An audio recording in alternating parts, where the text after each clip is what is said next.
누가복음 24장 36절부터 49절까지의 말씀을 봉독해 드리겠습니다. 이 말을 할 때에 예수께서 친히 그들 가운데 서서 이르시되 너희에게 평강이 있을지어다 하시니 그들이 놀라고 무서워하여 그 보는 것을 영으로 생각하는지라. 예수께서 이르시되 어찌하여 두려워하며 어찌하여 마음에 의심이 일어나느냐. 내 손과 발을 보고 나인 줄 알라. 또 나를 만져보라. 영은 살과 뼈가 없으되 너희 보는 바와 같이 나는 있느니라. 이 말씀을 하시고 손과 발을 보이시나 그들이 너무 기쁨으로 아직도 믿지 못하고 놀랍게 여길 때에 이르시되 여기 무슨 먹을 것이 있느냐 하시니 이에 구운 생선 한 토막을 드리니 받으사 그 앞에서 잡수시더라. 또 이르시되 내가 너희와 함께 있을 때에 너희에게 말한 바 곧 모세의 율법과 선지자의 글과 시편에 나를 가리켜 기록된 모든 것이 이루어져야 하리라 한 말이 이것이라 하시고 이에 그들의 마음을 열어 성경을 깨닫게 하시고 또 이르시되 이같이 그리스도가 고난을 받고 제3일에 죽은 자 가운데서 살아날 것과 또 그의 이름으로 죄 사함을 받는 회개가 예루살렘에서 시작하여 모든 족속에게 전파될 것이 기록되었으니 너희는 이 모든 일의 증인이라. 볼지어다 내가 내 아버지께서 약속하신 것을 너희에게 보내리니 너희는 위로부터 능력으로 입혀질 때까지 이 성에 머물라 하시니라. 하나님의 말씀입니다. 아멘. 한 주간도 건강히 잘 지내셨습니까? 오늘은 부활신앙이라는 제목으로 함께 말씀을 나누기를 원합니다. 오늘 부활절도 아닌데 웬 부활신앙인가요?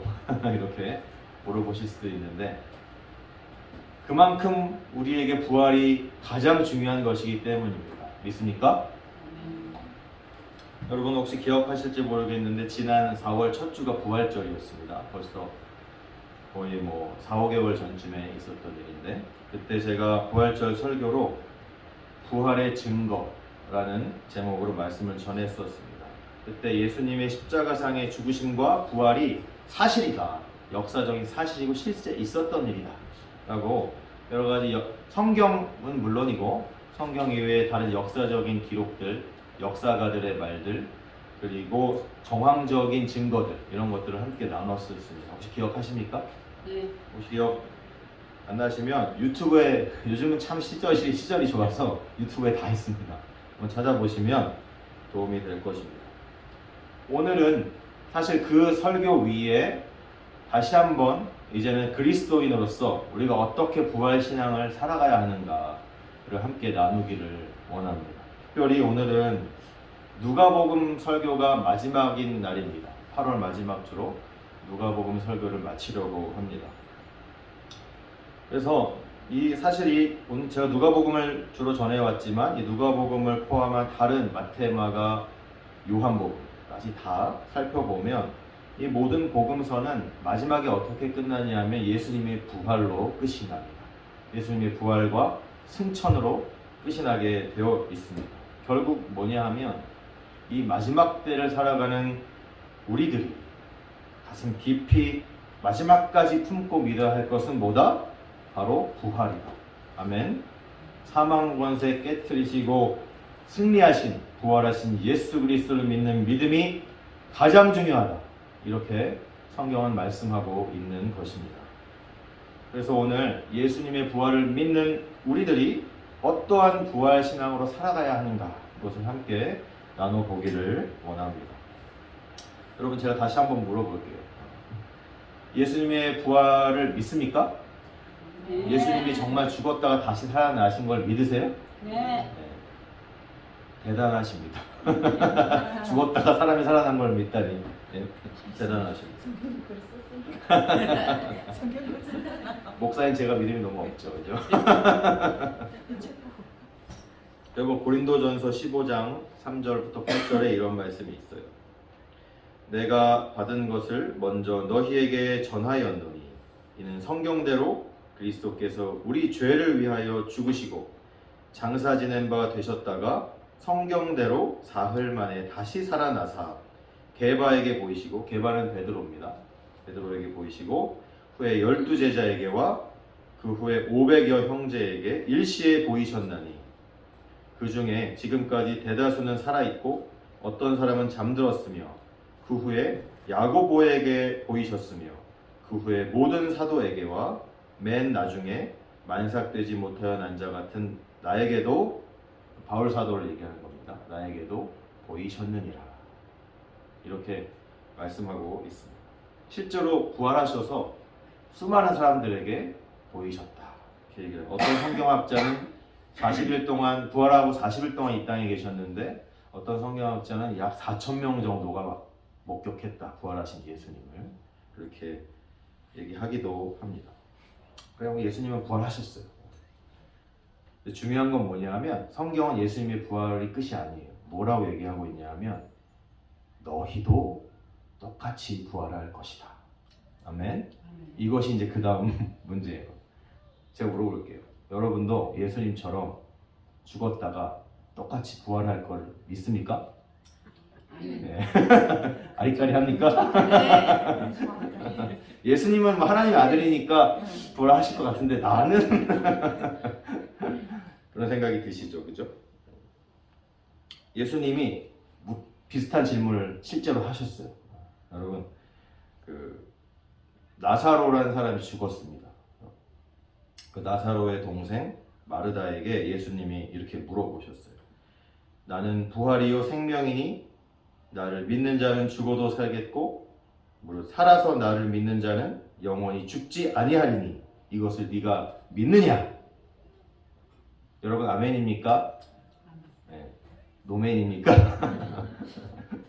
물어보셨어요. 예수님도 마르다한테 네가 정말 너도 나를 살아서 믿는 자는 죽어도 죽지 않고 살고 영원히 살 것을 믿느냐? 마르다는 믿는다고 그랬어요. 성경에 보면. 네, 바울 사도가 고린도전서 15장에서 또 이런 말씀을 우리에게 하고 있습니다. 고린도전서 15장 16절부터 20절까지의 말씀이에요. 만일 죽은 자가 다시 살아나는 일이 없으면 그리스도도 다시 살아나신 일이 없었을 터이요. 그리스도께서 다시 살아나신 일이 없으면 너희의 믿음도 헛되고 너희가 여전히 죄 가운데 있을 것이요. 우리가 믿는 게 다 뻥이라는 얘기예요. 다 부질없는 것이다. 또한 그리스도 안에서 잠자는 자도 망하였으리니 예수 믿고 죽은 사람도 다 속아서 죽었기 때문에 아무 부질없는 것이다. 이렇게 얘기를 하는 거예요. 부활이 없으면. 만일 그리스도 안에서 우리가 바라는 것이 다만 이 세상의 삶뿐이면 모든 사람 가운데 우리가 더욱 불쌍한 자이리라. 그죠? 진짜 우리가 예수님 믿고 나서 나중에 예수님처럼 진짜 부활이 없다면 우리같이 이렇게 헛된 신앙을 믿고 죽는 사람이 제일 불쌍하다. 다른 사람들처럼 불신자처럼 호의호식하고 자기를 위해서 이기적으로 살지도 못하고 좋은 거 그렇게 하지도 못하고 절제하고 인내하고 산 그리스도인이 제일 불쌍하다. 이런 얘기를 하고 있는 거예요.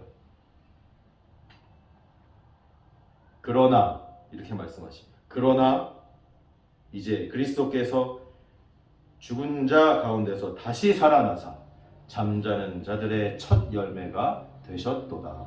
아멘. 네, 이것이 중요합니다. 예수님이 일단 죽었다 살아나셨고 첫 열매라는 말은 둘째, 셋째 그 이후로 무한한 열매가 있다는 것입니다.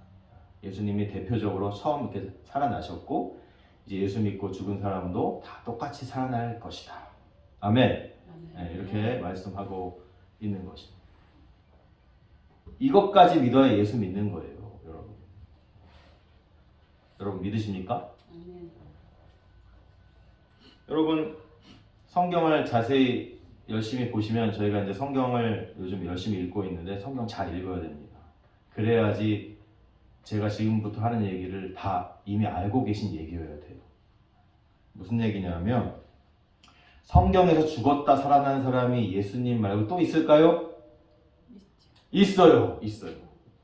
몇 명이나 있을 것 같아요? 이건 어려워요. 목사들도 다 일일이 세우기 어렵습니다.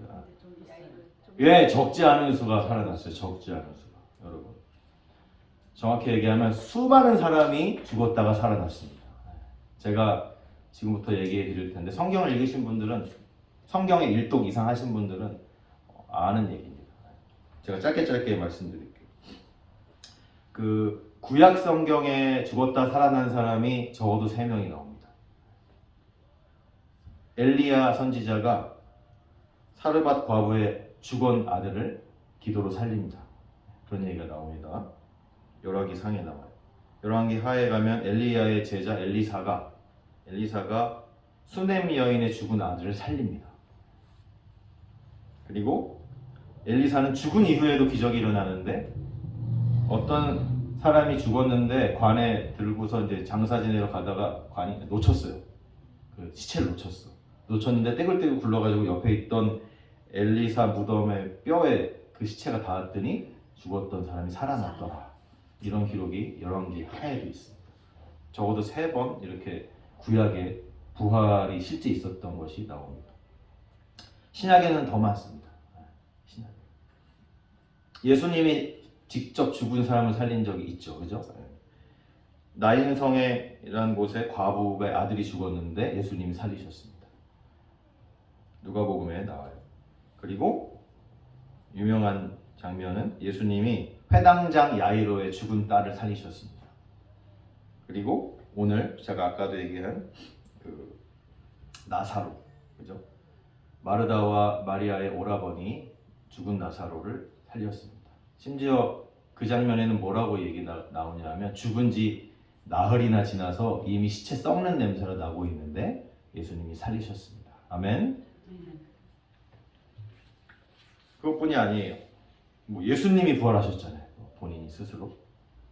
그때 여러분 성경을 자세히 읽어보면 특히 마태복음 27장에 나오는데 예수님이 돌아가실 때 수많은 무덤이 열렸다 이런 얘기가 나와요. 무덤들이 수많은 사람이 죽어 있었던 무덤이 다 열렸다 이런 얘기가 나옵니다. 예수님이 십자가에 달려 돌아가신 순간에. 그리고 나서 뭐라고 얘기 나오냐면 예수님이 부활하신 후에 그 사람들이 무덤에서 나와서 수많은 사람들이 무덤에서 나와서 성전으로 갔다. 하나님을 찬양하고 사람들에게 보였다. 이런 얘기가 나옵니다. 예수님이 죽으시고 부활하실 때 수많은 사람도 함께 무덤에서 나와서 부활한 것을 성경은 기록을 하고 있습니다. 놀랍지 않습니까? 그럼 예수님만 사람을 살렸습니까? 아니에요. 예수님 부활하고 승천하고 나서 이제 제자들끼리만 있을 때도 사람이 살아난 사건이 일어납니다. 사도행전에 나와요. 사도행전 9장에 보면은 다비다라는 여제자가 있었는데 병들어 죽었어요. 혹은 도르가라고도 이름이 나와요. 이 죽은 다비다를 베드로가 기도해서 살립니다. 그리고 사도행전 20장에 보면 3층 다락방에서 예배를 드리고 있었어요. 바울이 설교를 하고 있는데 설교가 너무 길었어요. 그 옆에서 난간에 걸터 앉아있던 유두고라는 청년이 졸다가 떨어져서 죽습니다. 3층에서 떨어져가지고.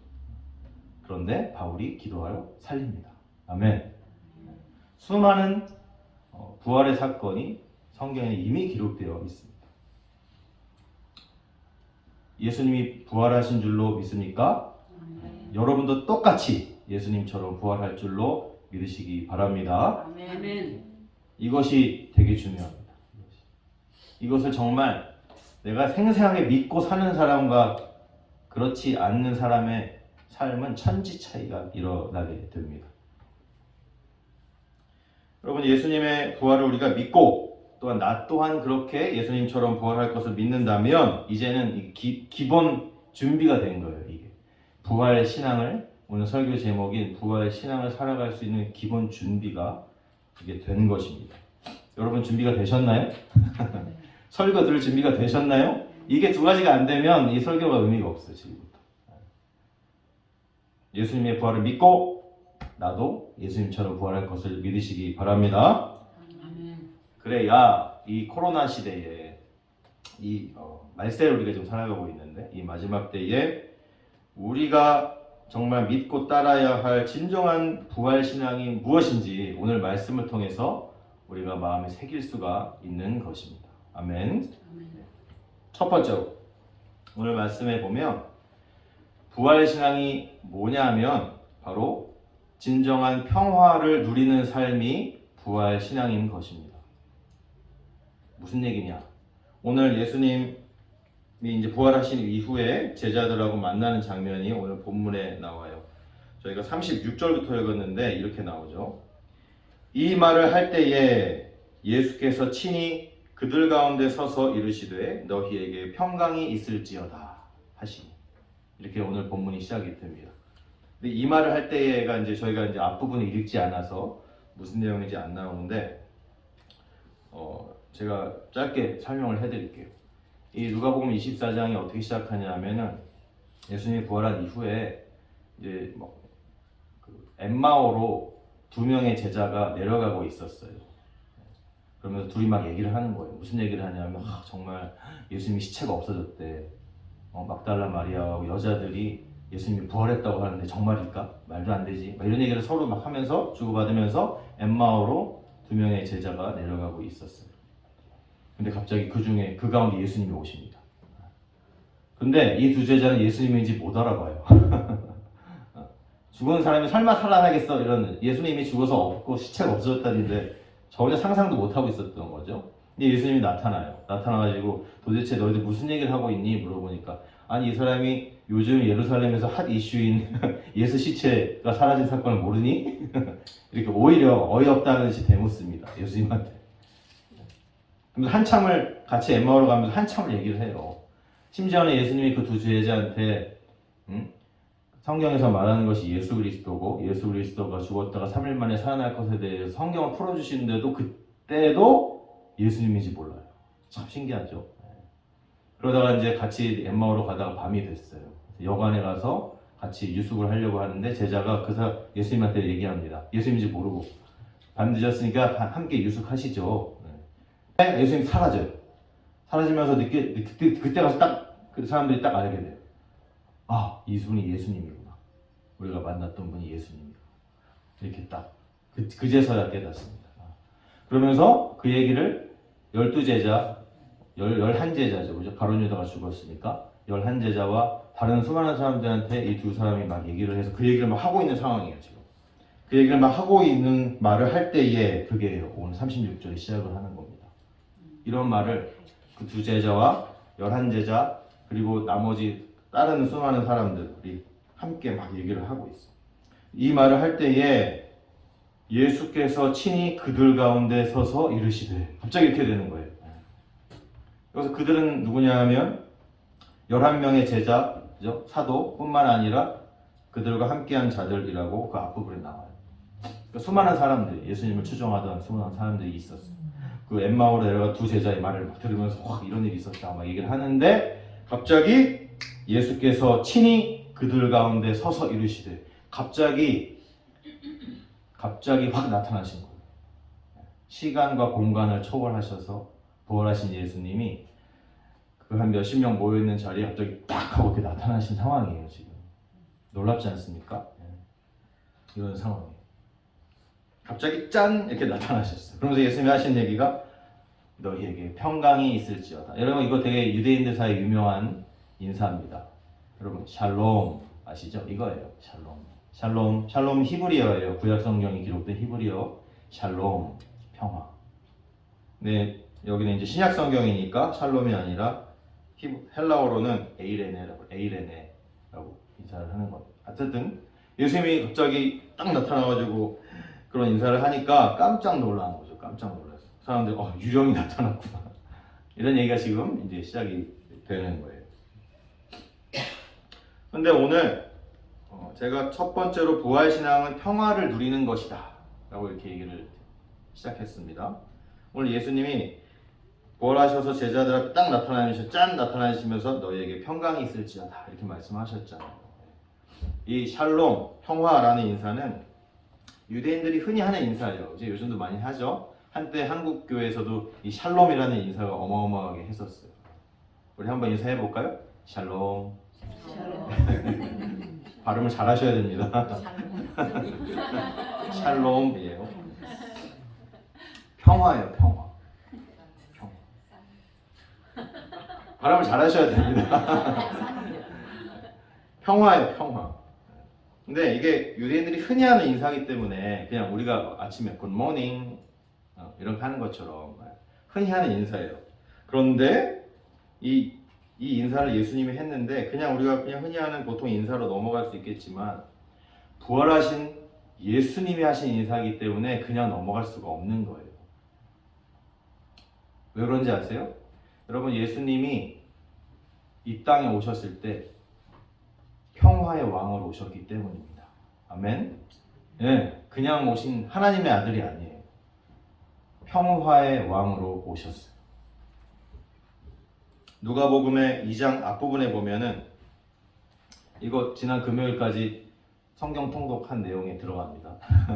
누가복음 2장에 보면 한밤중에 목자들에게 천사들이 나타납니다. 그죠? 천사들이 나타나 아기 예수가 태어날 거다, 그리스도가 태어날 거다라고 얘기하면서 뭐라고 하냐면 다윗의 동네 그리스도가 태어날 거라 하면서 갑자기 호련히 수많은 천군과 천사들이 막 나타나가지고 찬양을 막 하기 시작해요. 그때 찬양의 내용이 뭐냐면 지극히 높은 곳에서는 하나님께 영광이요, 땅에서는 하나님이 기뻐하시는 사람들 중에 평화로다. 아멘. 평화의 왕으로 오셨어요. 이 얘기는 성경에 되게 많이 나와요. 예수님이 평화의 왕으로 오셨다라는 얘기가. 구약 성경에 이사야서 53장 5절에 이런 말씀이 있어요. 예수님을 얘기하면서 그가 징계를 받음으로 우리는 평화를 누리고. 아멘. 요한복음 14장에도 보면은 예수님이 본인이 직접 이렇게 제자들한테 말씀하셨어요. 평안을 너희에게 끼치노니 곧 나의 평안을 너희에게 주노라. 아멘. 요한복음에도 16장 33절에도 보면 예수님이 또 이렇게도 말씀하셨어요. 내가 이것을 너희에게 이르는 것은 너희로 내 안에서 평안을 누리게 하려 함이니라. 이렇게 본인도 그렇게 알고 계셨습니다. 평화의 왕으로 오셨어요. 그러면 예수님이 평화의 왕으로 이 땅에 오셨는데 우리 사이에서 그냥 우리 인류의 평화만을 위해서 오신 것이냐? 사실이 그렇지 않아요. 그것은 어느 정도는 맞지만 먼저는 하나님과의 평화를 위해서 오셨어요. 여러분, 예수님께서 이 땅에 오신 목적이 화목제물로 오셨잖아요. 화목제물은 하나님과 우리 사이를 화목하게 하는 목적으로 이 땅에 제물로 오신 거예요. 하나님과 우리 사이를 화평하게, 화해하게, 화목하게 만드는 제물로 오셨다는 게 화목제물이에요. 그래서 로마서 3장 25절에 보면 이 예수를 하나님의 그의 피로써 믿음으로 말미암는 화목제물로 세우셨으니, 이렇게 예수 그리스도께서 이 땅에 오셔서 죽으신 목적은 하나님과 우리 사이를 화해시키려고, 화목하게 하려고 오셨습니다. 그래서 예수님이 이 땅에 평화의 왕으로 오셨다는 것은 먼저는 하나님과 우리 사이의 화평을 위해 오셨다라는 것입니다. 그래서 우리가 이렇게 예수님의 아까 우리가 예배 시작할 때 주의 보좌로 나아갈 때 우리는 어떻게 나아갈 수가 없지만 오직 십자가 예수님의 그 보혈로 힘입어 나아갑니다. 아멘. 이렇게 되는 것입니다. 화목제물로 하나님과 우리 사이를 평화하기 위해 오셨습니다. 그리고 당연히 사람과 사람 사이를 평화하게 하려고 오셨죠. 에베소서 2장 14절에 보면 이런 말씀이 있어요. 여기 보면 둘이 나오는데 그 둘은 하나는 유대인이고 하나는 저희 같은 이방인을 말하는 거예요. 잘 들어보세요. 에베소서 2장 14절부터 그는 우리의 화평이신지라 둘로 하나를 만드사 원수된 것 곧 중간에 막힌 담을 자기 육체로 허시고 법조문으로 된 계명의 율법을 폐하셨으니 이는 이 둘로 자기 안에서 한 세 사람을 지어 화평하게 하시고 또 십자가로 이 둘을 한 몸으로 하나님과 화목하게 하려 하심이라. 원수된 것을 십자가로 소멸하시고 또 오셔서 먼 데 있는 너희에게 평안을 전하시고 가까운 데 있는 자들에게 평안을 전하셨으니 이는 그런 말미암아 우리 둘이 한 성령 안에서 아버지께 나아감을 얻게 하려 하심이라. 아멘. 쉽게 얘기하면 예수님 오셔서 하나님과 화평하게 하셨고, 그리고 가까이 있는 유대인들과 먼 데 있는 이방인들, 그 둘이 서로 화평하게 되어 한 하나님의 자녀가 되게 하셨다. 아멘. 이 말씀을 하고 있는 것입니다. 그래서 평화의 왕이신 예수님을 통하여 우리는 하나님과의 평화를 누리고 뿐만 아니라 사람들과의 평화를 누리게 된 것입니다. 그러면 이 평화를 누린다는 것이 도대체 무엇을 얘기를 하는 것인가? 하나님과의 평화를 누리는 것은 우리가 구원을 받은 것을 얘기를 합니다. 구원의 은혜. 그럼 사람들과의 평화를 누리는 것은 뭘까요, 도대체? 네, 쉽게 얘기하면 예수님이 평화의 왕으로 오신 것처럼 우리도 내 주변의 모든 사람들을 화평하게 만들어야 한다라는 것입니다. 예수님처럼 우리도 그 예수님의 그 평화를 흘려보내는 사람이 되어야 되는 줄로 믿으시기 바랍니다. 마태복음 5장 9절 유명한 말씀입니다. 화평하게 하는 자는 복이 있나니 그들이 하나님의 아들이라 일컬음을 받을 것이요. 아멘. 화평하게 하는 자가 되시기 바랍니다. 제가 과거에도 이런 얘기 한 적이 있어요. 설교 때. 피스메이커. 이것이 화평하게 하는 자입니다. 피스메이커. 영어로 그렇게 돼 있어요. 영어 성경에. 피스메이커가 되시길 바랍니다. 또 진정한 부활의 능력은 내 주변에 평화로 나타나게 돼 있습니다. 아멘. 여러분 이러한 진정한 부활의 능력을 경험하시기를 바랍니다. 평화의 사람이 되시길 바랍니다. 두 번째로 부활 신앙은 예수님과의 생생한 동행을 말하는 것입니다. 여러분 예수님과 동행하고 계십니까? 오늘 본문의 37절부터 제가 또 볼게요. 한번 보세요. 그래 또 예수님이 이렇게 짜잔 나타나가지고 평화가 있어 했더니 깜짝 놀라는 거죠. 37절 그들이 놀라고 무서워하여 그 보는 것을 영으로 귀신으로 ghost 그죠? 영으로 생각하는지라. 38절 예수께서 이르시되 어찌하여 두려워하며 어찌하여 마음에 의심이 일어나느냐 이렇게 말씀하시면서 손도 보여주시고 발을 보여주시고 왜 보냐면 여러분 아시죠? 십자가에 밖에 돌아가실 때 손에 못자국이 분명히 있을 것이고 발에도 못자국이 있을 것이고 옆구리에는 창자국이 있을 것인데 그걸 다 보여주시는 거예요. 보고서 내가 진짜 십자가에 그때 죽었던 예수니까 한번 봐라 이렇게 얘기를 하시는 거예요. 영, 너희들이 말하는 그 고스트, 유령은 살과 뼈가 없지만 너희 보는 바와 같이 나는 다 있지 않니? 봐라. 근데 보고도 못 믿는 거예요. 그러면서 그러니까 예수님이 뭐라고 그랬어요? 나중에 나오죠. 물고기를 달라고 그랬어요. 실제로 막 먹는 것까지 보여주시고 이렇게까지 막 증명을 해주시는 거죠. 제자들도 부활하신 예수님을 보고 의심했습니다. 여러분 예수님의 부활을 믿습니까? 그럼 여러분은 제자들보다 더 뛰어나신 겁니다. 아멘. 네, 제자들도 부활하신 예수님 직접 눈을 보고도 못 믿었다니까. 여러분이 예수님의 부활을 믿는다면 제자들보다 대단하신 믿음을 갖고 계신 줄로 믿기 바랍니다. 아멘. 이 예수님의 부활 신앙을 마음에 진짜 품은 사람은 예수님하고의 하루하루 동행하는 삶이 너무 생생해서 이 제자들처럼 의심하지 않습니다. 의심하는 신앙하고는 거리가 멀어지게 됩니다. 부활 신앙. 부활 신앙은 마치 제자들이 다시 살아나신 예수님의 손을 막 보고 만져보고 발을 보고 만져보고 막 옆구리 창자국도 만져보고 막 이런 것처럼 마치 그런 것처럼 생생한 예수님의 역사가 나의 삶 가운데 나타납니다. 왜냐하면 성경이 분명히 말씀하고 계세요. 지금도 살아계셔서 역사하신 예수님이 우리와 함께 내 안에도 계시고 우리와 늘 함께 하신다고 성경을 말씀하고 있기 때문입니다.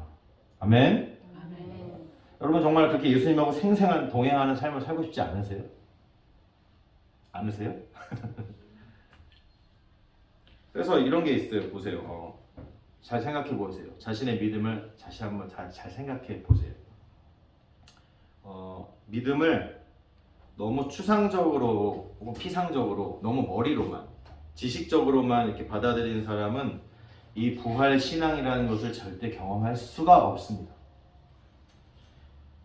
머리로 믿는 사람들이 있잖아요. 그러면 안 돼요.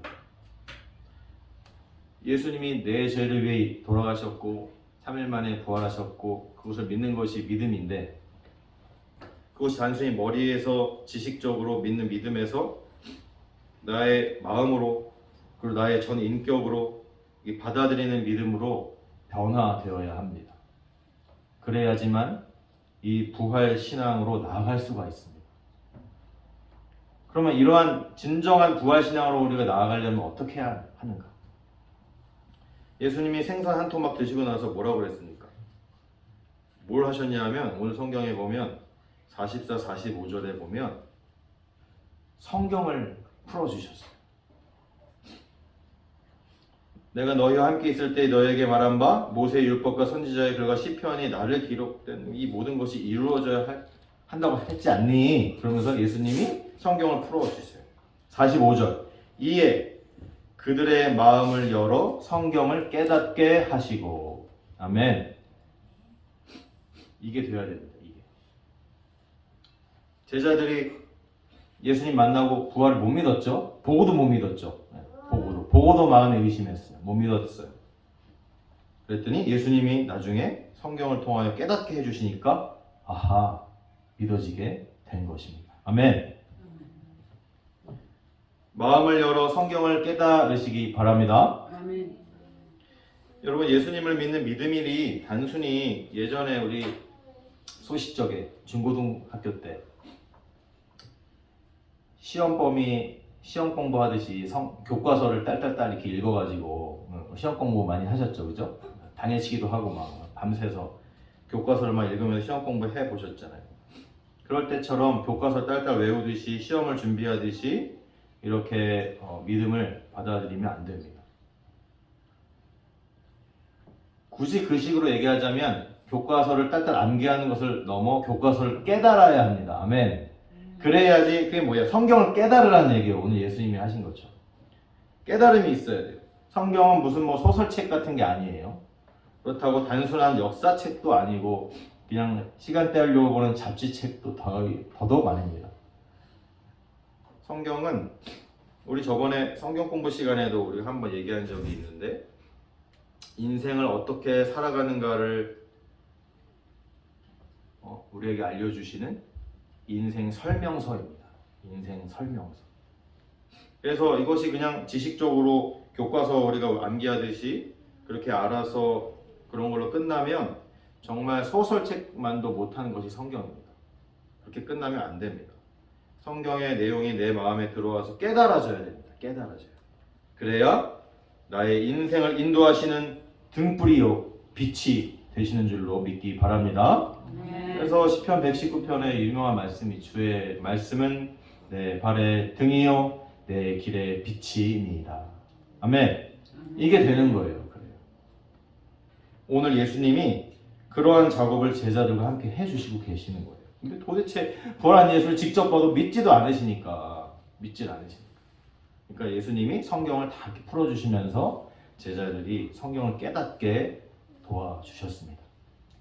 이런 일이 우리에게도 일어나길 바랍니다. 아멘. 이렇게 돼야지. 우리가 신앙생활 하다 보면 때때로 내 마음속에 의심이 찾아옵니다. 이렇게 성경을 깨닫는 믿음으로 부활신앙으로 나아가야 그런 의심이 사라지게 됩니다. 아멘. 그러면서 진정한 예수님과의 생생한 동행이 시작이 되는 것입니다. 아멘. 그러한 부활신앙으로 나아가시기 바랍니다. 마지막 세 번째로, 부활신앙은 성령 충만으로 복음을 전하는 것입니다. 아멘. 오늘 본문 마지막 부분을 보세요. 그러면서 예수님이 뭐라고 말씀하셨냐 하면 47절, 또 그의 이름으로 죄사함을 받게 하는 회개가 예루살렘에서 시작하여 모든 족속에게 전파될 것이 기록되었으니 너희는 이 모든 일의 증인이라. 그러면서 오늘 마지막 49절, 볼지어다 내가 내 아버지께서 약속하신 것을 너희에게 보내리니 너희는 위로부터 능력으로 입혀질 때까지 이 성에 머물라 하시니라. 아멘. 이 얘기가 사도행전 1장에 똑같이 나옵니다. 그래서 이 누가복음이 사도행전으로 이어지는 거예요. 사도행전 1장 4절 5절에 이렇게 나와 있죠. 예수님께서 사도와 함께 모이사 그들에게 분부하여 이르시되 예루살렘을 떠나지 말고 내게서 들은 바 아버지께서 약속하신 것을 기다리라. 요한은 물로 세례를 베풀었으나 너희는 몇 날이 못되어 성령으로 세례를 받으리라 하셨느니라. 아멘. 이 누가복음에도 나오고 사도행전 1장 4절에도 나오는 예루살렘을 떠나지 말고 아버지께서 약속하신 것을 기다려라 이렇게 말씀하셨어요. 이 아버지께서 약속하는 것이 뭐냐 하면 사도행전 1장 5절에 보니까 성령으로 세례를 받을 것이다 이렇게 말씀을 하고 계시는 거예요. 여러분 성령으로 세례 받으셨습니까? 네, 아리까리 하시죠. 많은 분들이. 네. 이거를 받아야 돼. 이걸 받아야 돼. 그러면서 사도행전 1장 8절 유명한 말씀을 하시죠. 오직 성령이 너희에게 임하시면 너희가 권능을 받고 예루살렘과 온 유대와 사마리아와 땅끝까지 이르러 내 증인이 되리라. 아멘. 네. 이게 순서가 있는 거예요. 순서가. 부활하신 예수님이 승천하셨죠, 그죠? 네. 그러면 나중에 다시 오신다고 그러셨어요. 근데 여러분 한편으로 생각해 보면은 하지만 그 예수님은 우리가 또 우리 안에 함께 계시고 예수님 믿음으로 그죠? 우리 함께 동행하시고 제가 이런 얘기도 했잖아요, 그죠? 왜냐하면 삼위일체 하나님이시기 때문에 하나님이 예수님이고 예수님이 성령님이고 다 원래 그런 거잖아요, 그죠? 근데 분명히 예수님께서 말씀하셨어요. 내가 부활하고 이제 아버지 하나님 품으로 가면 나 대신 보혜사 성령님이 올 것이다. 분명히 이렇게 말씀하셨습니다. 그게 바로 제가 방금 읽어드린 아버지께서 약속하신 것이에요. 요한복음 14장 16절 17절에 예수님께서 말씀하셨어요. 내가 아버지께 구하겠으니 그가 또 다른 보혜사를 너희에게 주사 영원토록 너희와 함께 있게 하리니 그는 진리의 영이라. 세상은 능히 그를 받지 못하나니 이는 그를 보지도 못하고 알지도 못함이라. 그러나 너희는 그를 아나니 그는 너희와 함께 거하심이요 또 너희 속에 계시겠음이라. 이렇게 보혜사 성령이 오신다 분명히 말씀하고 계세요. 요한복음 14장 26절에도 보혜사 곧 아버지께서 내 이름으로 보내실 성령 그가 너희에게 모든 것을 가르치고 내가 너희에게 말한 모든 것을 생각나게 하리라. 아멘. 예수님이 분명히 이렇게 보혜사 성령 아버지께서 약속하신 그것 그 성령이 오신다 라고 말씀하셨어요. 근데 제가 좀 전에 읽었지만 사도행전 1장 5절에 그러시면서 예수님이 하시는 말씀이 성령으로 세례를 받아라 이렇게 말씀하신단 말이죠. 여러분 우리는 성령으로 세례를 받아야 합니다. 아멘. 제가 지금부터 하는 얘기는 이것 때문에 교단이 갈리는 얘기입니다. 이것 때문에 이단 시비가 나오는 얘기를 지금부터 하려고 해요. 성령 세례를 하려다 보니까 성령으로 세례를 받는 것을 교단마다 다르게 이해하고 있습니다. 다르게. 그래서 저희가 속한 장로교 대부분의 장로교는 성령 세례를 받는 것을 뭐라고 이해를 하냐 하면 우리가 예수님 믿으면 성령이 우리 안에 들어오십니까? 아멘. 그죠? 예수님을 믿는 것과 동시에 예수님을 내가 주님으로 영접하면 믿으면 동시에 성령이 내 안에 들어오십니다. 그것을 대부분은 느끼지 못합니다. 여러분 처음 예수님 믿을 때 성령이 안으로 확 들어오시는 거 느꼈어요? 아니에요. 대부분은 못 느껴요. 아주 특별한 몇몇은 느낄 수도 있겠지만 대부분은 못 느끼는 그 성령의 오심 그것을 대부분의 교단에서는 성령 세례라고 말합니다. 제가 속한 장로교도 마찬가지입니다. 처음 예수님 믿는 것을 성령 세례라고 하는 거예요. 쉽게 얘기하면 그런데 저는 장로교 목사임에도 불구하고 그게 아닌 것 같아. 여기서부터는 지금까지 제가 장로교 목사로서 똑같이 얘기했지만 지금부터는 조금 다른 저 개인의 얘기일 수도 있습니다. 실제로 이것을 지지하는 교단도 있습니다. 저는 조금 다르게 생각해요. 단순히 그렇게 얘기해버리면 사도신경에서 나타난 성령의 역사를 단순히 그냥 초대교회 시대에 예수 믿는 사람들, 하나님의 교회가 빨리빨리 더 부흥해야 돼가지고 처음 예수 믿는 사람들에게 그렇게 어마어마한 성령의 세례, 성령의 나타나신 그런 은사들이 초대교회니까 있게 했다. 지금은 없다. 이렇게 얘기를 하거든요.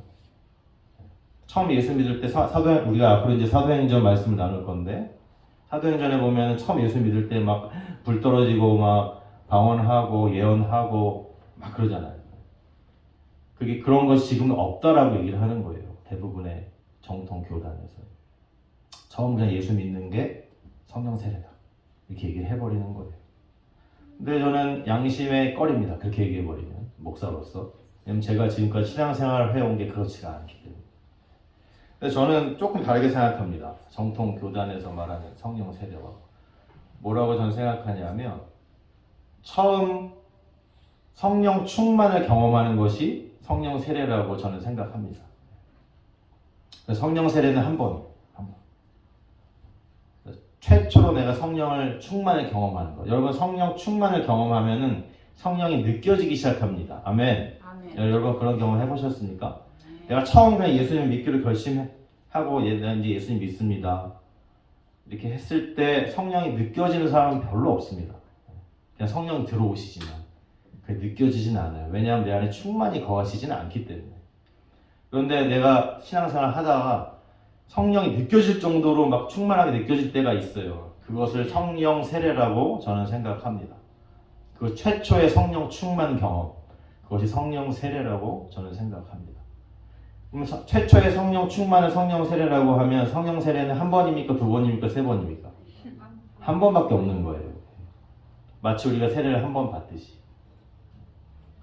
그런데 저도 조금 이렇게 정통에서 조금 다르게 생각을 하고 있는데 저보다 좀 더 생각하는 교단들도 있어요. 예를 들면은 순복음교회 같이 오순절 계열의 이런 교단들은 심지어는 성령 세례를 못 받으면 구원을 못 받은 것이다. 이렇게까지 나가는 교단도 있습니다. 특히 이제 미국의 흑인들이 많이 믿는 막 오순절 교단들이 있죠. 막 예배 시간에 막 펄쩍펄쩍 뛰면서 춤추면서 막 찬양하고 막 그런 교회들이 있거든요. 흑인 교회들 중에. 그런 교회는 이 단순히 성령 세례는 구원의 조건 중에 하나로 이렇게 믿고 있어요. 아무리 예수 믿어도 최초의 성령 충만이라든지 혹은 지속적인 성령 세례를 경험해 보지 못한 사람은 구원 못 받았다라고 믿기도 합니다. 근데 저는 그렇게까지는 아닌 것 같아요. 그렇게까지 구원의 문이 좁을 거라고 생각하지 않습니다. 그러면 제가 지난주에도 예수 믿는 사람이 진짜 전 세계 7억도 채 안 되는데 성령 세례까지 경험한 사람은 따지면 진짜 얼마 없거든요. 그러면 진짜 다 죽으라고? 저는 그렇게까지 구원의 문이 좁다고 생각하지는 않습니다. 예수 믿으면 구원 받습니다. 그런데 이제 그런 교단들은 성령 세례는 한 번이 아니라 계속 받는다고 생각을 하는 거예요. 무슨 말씀인지 알겠어요? 저는 성령 세례는 처음에 예수 믿을 때 성령이 들어오시는 것과는 구별된 것이다라고 저는 믿고 있습니다. 이것은 저희 정통 장로교에서 믿는 것은 아닙니다. 아시겠습니까? 왜냐면 저의 신앙의 경험이 그렇기 때문에 그래요. 왜냐하면 저희가 무슨 추상적으로 무슨 아까도 얘기했지만 무슨 교과서에 나온 내용을 딱딱 암기하고 그렇게 하는 게 아니죠. 인생 설명서 실제로 우리가 살면서 나타나는 것을 우리가 믿고 있는데 근데 제가 지금까지 경험하고 만난 하나님 성령님은 그렇게 역사해 오셨습니다. 여러분 성령 세례를 경험하셨나요? 성령 충만을 경험해 보셨습니까? 성령 충만이 너무 필요합니다. 제가 이 마지막 시대를 살아가는 우리에게 성령 충만이 더 필수가 아니겠습니까? 때는 점점 더 악해진다고 그랬잖아요. 점점 더 신앙생활이 힘들어지고 점점 더 예수 믿기 힘들어지고 성령 충만은 너무너무 필수적인 것입니다. 아멘. 아멘. 그런데 이 성령 충만을 우리에게 허락하시는 이유가 도대체 뭘까? 라고 생각하면 성경에서는 한 가지밖에 얘기를 안 하고 계세요. 이것이 이제 우리가 진지하게 생각해야 되는 것이. 하나밖에 없어, 이유. 오직 성령의 능력으로 복음을 전하라는 것입니다. 아멘. 그거 하나밖에 없습니다. 그래서 사도행전 1장 8절에 오직 성령이 너희에게 임하시면 너희가 권능을 받는다. 그래야지 땅끝까지 증인이 되는 거다. 이렇게 말씀을 하고 있는 것입니다. 여러분, 우리가 지금 코로나 시대를 살아가고 있습니다. 마지막 때를 살아가고 있잖아요. 우리 말세 성도예요, 말세 성도. 가장 중요하고 가장 필요한 것이 성령 충만인 것입니다. 이것은 제가 이제 성령 세례는 최초의 성령 충만이라고 얘기했다면, 그죠? 성령 충만은 한 번으로 끝나는 것입니까? 아니에요. 성령 충만은 계속적으로 되어야 돼요. 지속적으로. 우리가 이러한 성령 충만에 대하여 다음 주 9월부터 사도행전을 함께 설교 말씀을 나누면서 좀 더 깊이 있게 우리 함께 새롭게 배우고 깨닫게 되기를 바랍니다. 아멘. 말씀을 정리를 하려고 합니다. 사랑하는 성도 여러분, 우리는 지금 코로나 시대를 살아가고 마지막 시대를 살아가고 있습니다. 말세를 살아가는 우리에게 가장 중요한 모습은 제가 단연코 얘기할 수 있는데 그것은 부활 신앙인 줄로 믿으시기 바랍니다. 아멘. 가장 중요합니다. 가장 중요해요. 우리가 부활 신앙을 살아가는 사람들이라면 오늘 말씀에서 주시는 것처럼 언제 어디서나 평화의 사람이 되시길 바랍니다. 아멘. 부활하신 예수님과 의심하지 마시고 성경을 깨달음으로 생생한 동행을 하시길 바랍니다. 아멘. 무엇보다도 성령으로 세례를 받으시길 바랍니다. 경험하지 못했다면 성령 충만을 매일매일 유지하시길 바랍니다. 아멘. 그러한 삶으로 날아갈 때, 우리가 그렇게 살아갈 때에 진정한 부활의 능력이 있는 부활 신앙으로 이 마지막 때를 살아가게 되는 줄로 믿으시기 바랍니다. 아멘. 또 그러한 저와 여러분이 되시길 주님의 이름으로 축원합니다. 아멘.